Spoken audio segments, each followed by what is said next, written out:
किसी ने खबर चलाई मोहित कंबोज अभी राजनीति से दूर चले गए। अखबारों में छाप कराया और मोहित कंबोज को राजनीति से अब ऊब गए हैं, वो राजनीति के बाहर निकल गए हैं, ऐसी खबरें चलाई गई। खास करके तब जब मुंबई प्रदेश अध्यक्ष पर अमित साटम की नियुक्ति हुई। सच माने तो मोहित कंबोज नाराज है, भारतीय जनता पार्टी में नाराज है, अपने अब बिजनेस को बढ़ावा देने के लिए वो दूर हो गए हैं, इस तरह की खबरें चलाने का हेतु था। और मोहित कंबोज सोशल मीडिया से थोड़े से दूर हो गए थे, इसलिए लोगों को भी सच लगने लगा कि शायद मोहित राजनीति से दूर हो गए हैं। ना उन्होंने कभी आकर खुलासा किया, ना कभी बताया, और लोग समझने लगे कि हाँ भाई मैं दूर हो गया हूं, ऐसा वो मानने लगे हैं। फिर खबरें चली कि मोहित ने काम पर ध्यान दिया है, वह बिजनेस करना चाहते हैं, पैसे कमाना चाहते हैं। और महाराष्ट्र की कांग्रेस की एक नेता वर्षा गायकवाड़, जो अब फिलहाल मुंबई प्रदेश कांग्रेस की अध्यक्षा है, उन्होंने मोहित कंबोज पर एक भयंकर आरोप लगाया। और आरोप यह था कि लगभग 30 एसआरए प्रोजेक्ट मोहित कंबोज को डेवलपमेंट के लिए दिए गए हैं। 30, हाँ, एक अगर प्रोजेक्ट किसी को मिल जाए तो वो क्या होता है, उसका बल्ले बल्ले हो जाती है। ये इसलिए पता है वर्षा गायकवाड़ को कि पत्रा चावल वाला प्रोजेक्ट था, याद है आपको? क्या भूल गए? भूलिए मत। प्रवीण राउत और कंपनी पत्रा चावल वाला प्रोजेक्ट चलाती थी, जिसमें संजय राउत को पैसे दिए जाने का आरोप था। उसी पैसे को संजय राउत ने कुछ प्लॉट उसी पैसे से किहीम, अलीबाग, रायगढ़ डिस्ट्रिक्ट में खरीदे हैं, ऐसा आरोप था। उसी के लिए उनके पार्टनर की बीवी स्वप्ना पाटकर को साथ लिया था। और किहीम वाले प्रोजेक्ट में स्वप्ना पाटकर के और संजय राउत के नाम, पत्नी के नाम पर, संजय राउत के नाम पर नहीं, संजय राउत के पत्नी के नाम पर कुछ प्लॉट लिए गए थे।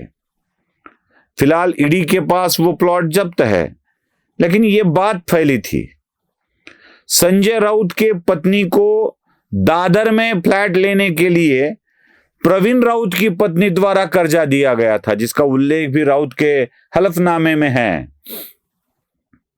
मतलब एक प्रवीण राउत को एक पत्रा चावल वाला प्रोजेक्ट मिलता है तो न जाने कितनों की बल्ले बल्ले हो जाती है। वर्षा गायकवाड़ को यह पता था कि एक प्रोजेक्ट 30 लोगों की बल्ले बल्ले करके गया। एक पत्रकार भी शायद उसमें सम्मिलित था, जो इंटरव्यू लेके यूट्यूब चैनल लगाकर आज यूट्यूब चैनल पे इंटरव्यू लेते घूमता है, और शायद उन्होंने फडणवीस का भी इंटरव्यू किया था। तो ऐसे पत्रकार, ऐसे राजनेता, ऐसे बिजनेसमैन, दोस्त की बीवी, इन सब का अगर लाभ होता है एक प्रोजेक्ट में, तो 30 प्रोजेक्ट अगर मोहित कंबोज को मिल जाए तो न जाने कितने लोगों का बल्ले बल्ले हो जाएगा। वर्षा गायकवाड़ को क्या सूझी पता नहीं, उन्होंने मोहित कंबोज पर आरोप लगा दिए। और वर्षा गायकवाड़ को क्या है, कोई नया प्रोजेक्ट आए ना तो उसमें दिक्कत ही दिखती है। वरली प्रोजेक्ट को अदानी को दिया गया, इसका दुखड़ा उन्हें बहुत ज्यादा है। वरली का अच्छा हो रहा, माफ कीजिए, वरली नहीं, धारावी वाला प्रोजेक्ट अदानी को दिया गया, इसका दुखड़ा बहुत है उनके पास। तो यही दुखड़ा वो बताते रहती है कि अडानी को दिया, अडानी का भला हो रहा है। धारावी वालों का कितना भला हो रहा है ये नहीं देखते हो। वैसे 30 एसआरए प्रोजेक्ट की बात छेड़ दी वर्षा गायकवाड़ ने। अब एसआरए प्रोजेक्ट करना कोई साधारण बात नहीं होती भाई, प्रोसेस भी बहुत बड़ी लंबी होती है। अब सच में मोहित कंबोज को 30 प्रोजेक्ट दिए गए थे क्या? अगर 30 दिए गए हैं तो कितनी बात होगी। मोहित कंबोज ने इसका खुलासा खुद सामने आकर किया है, सुन लीजिए। कुछ दिनों से 2-3 विषय काफी मीडिया में, सोशल मीडिया में, अखबारों में मेरे खिलाफ चल रहे हैं। तो मैंने पहले तो सोचा था कि मैं किसी के बारे में कोई भी जवाब देना उचित नहीं समझा, लेकिन मुझे लगता है कि मेरे को जवाब देना जरूरी था। पहला तो मैंने कभी भी किसी मीडिया में, सोशल मीडिया के माध्यम से हो, प्रिंट मीडिया हो या कहीं पे भी पत्रक हो, मैंने ऐसा कभी भी डिक्लेरेशन या किधर भी नहीं बोला कि मैंने एक्टिव राजनीति से संन्यास लिया है या मैंने छोड़ी है।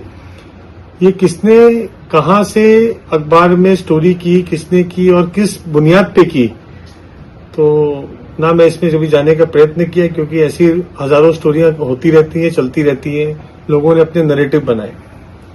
तो मैं इस बात का पूरा खंडन करता हूं कि मैंने ऐसा विषय कभी भी नहीं रखा।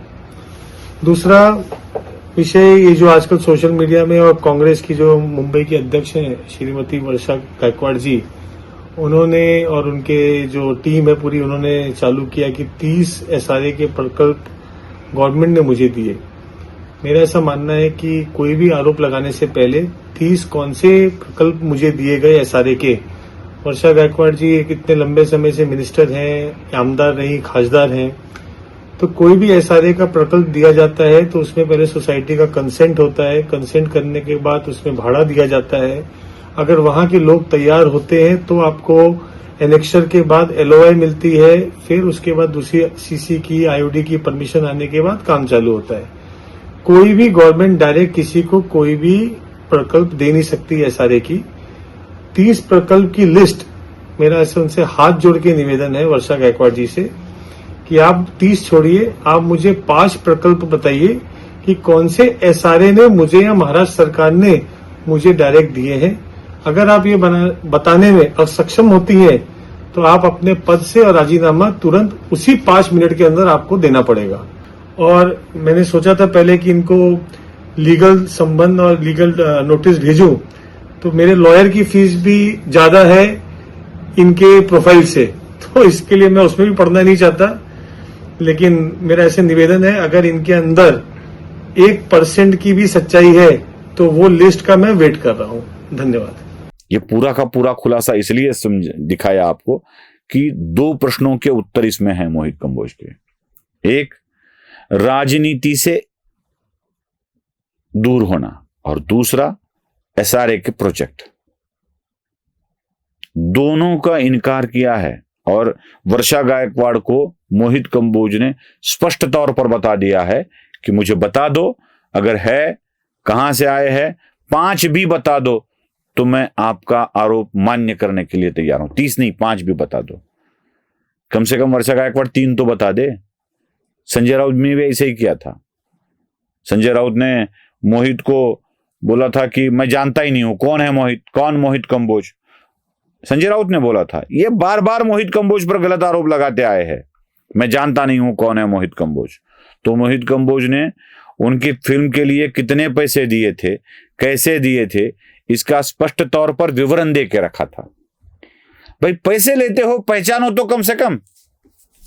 पैसे क्या यूं ही दे दिए? भीख मांगते हो बैठे थे कटोरा लेके और कोई आ गया बड़ा दानी पुण्यवान व्यक्ति और वो आपके अकाउंट में भीख देकर चला गया, ऐसे तो नहीं हुआ होगा ना। मतलब आप इनकार कर देते हो, पैसे ले लेते हो, और कितनी कितनी साजिशें की मोहित कंबोज के खिलाफ। मोहित कंबोज को जेल में डालने की तैयारी की गई। मोहित कंबोज का घर तुड़वाने की कोशिश की गई। नोटिस लगाकर चले गए, खड़ी कार पर नोटिस लगाकर चले गए, घर तोड़ने की कोशिश, जेल में डालने की कोशिश, राजनीति से दूर करने की साजिश। यह सारी साजिशों के बाद भी मोहित कंबोज खड़ा है, अभी भी मैदान में है। वो डर कर भागने वालों में से नहीं है, यही मोहित कंबोज ने दिखा दिया है। अब भुगतो भाई, अब भुगतो। वो कोई आसान चीज नहीं है। वो करता है तो परफेक्ट, कहता है तो परफेक्ट करता ही है, और जो नहीं कहता है वो तो करता ही है। नमस्ते।